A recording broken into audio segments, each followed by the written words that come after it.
Welcome to another episode of Trial Site News.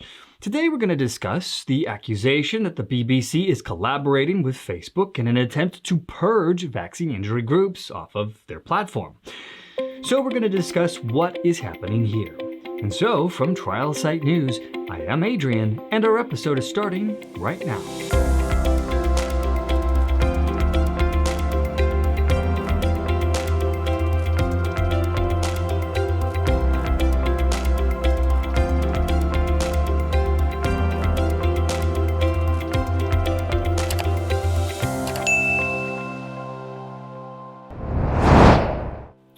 So, a major media member of the Trusted News Initiative, or the TNI, has warned Facebook, or Meta, about vaccine injury groups gaming the system to avoid algorithm detection and thus scrutiny.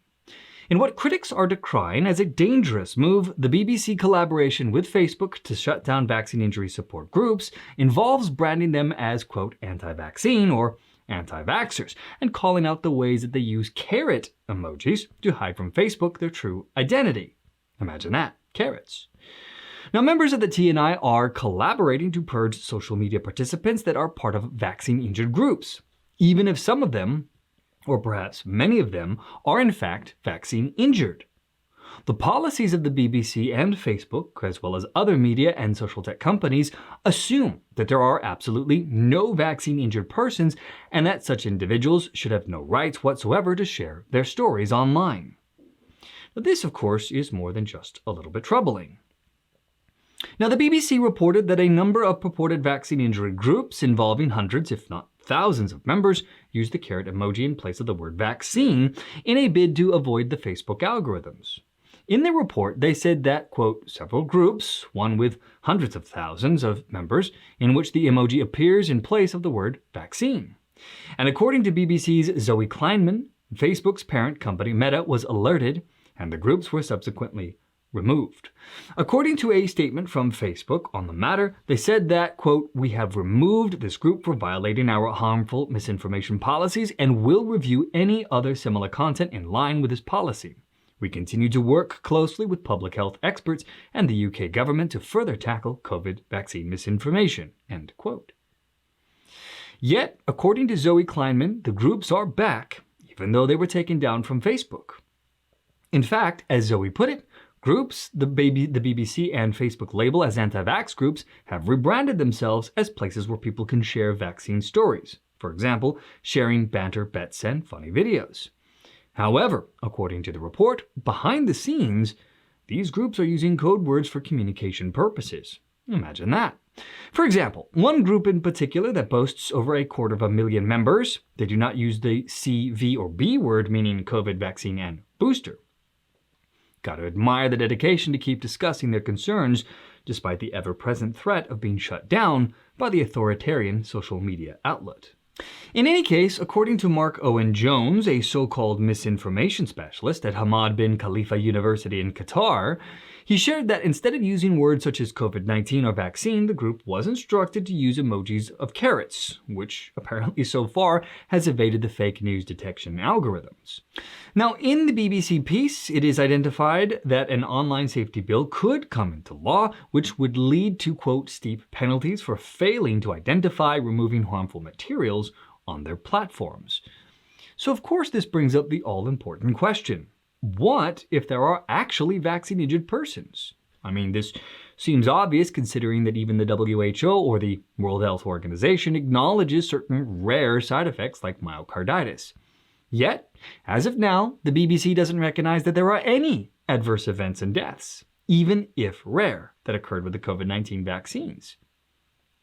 According to them, apparently it's just all fairy tales and nonsense.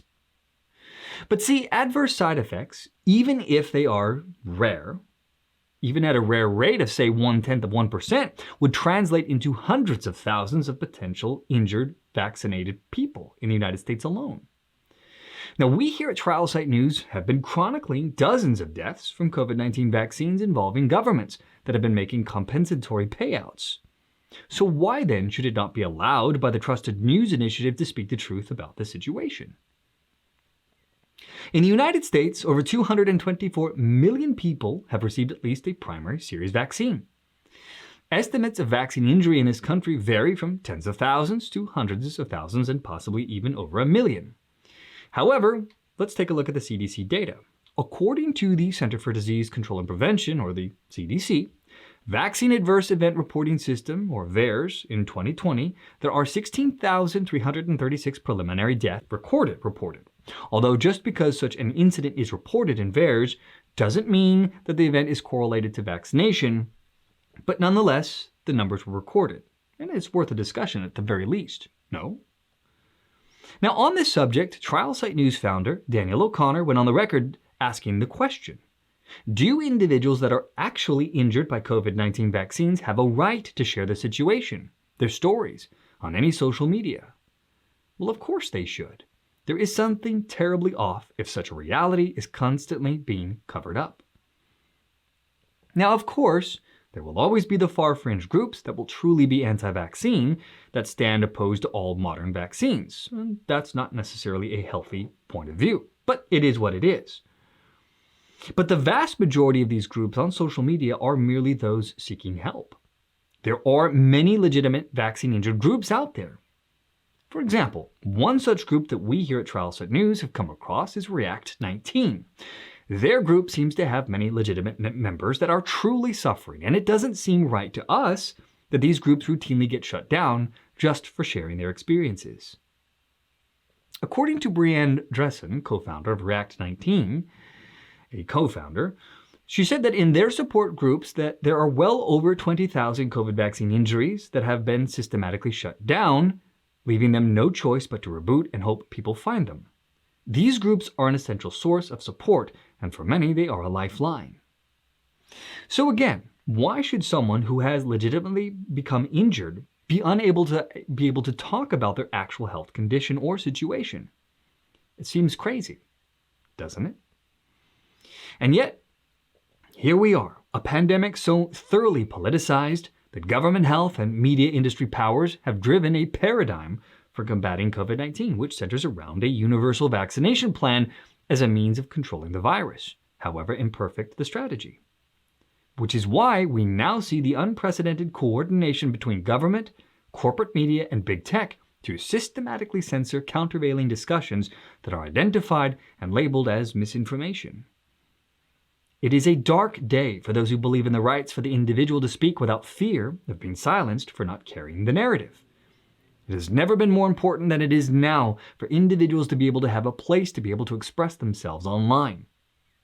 Especially now that we live in an era where the online social network world drives and consumes the lives of nearly everyone in Western societies. To be blocked from social media is to be treated like a second-class citizen, and in this man's humble opinion, to be treated as less than human. Troubling indeed. And that, my friends, will bring our episode to a close once more. As always, thank you so much for joining me on the program today.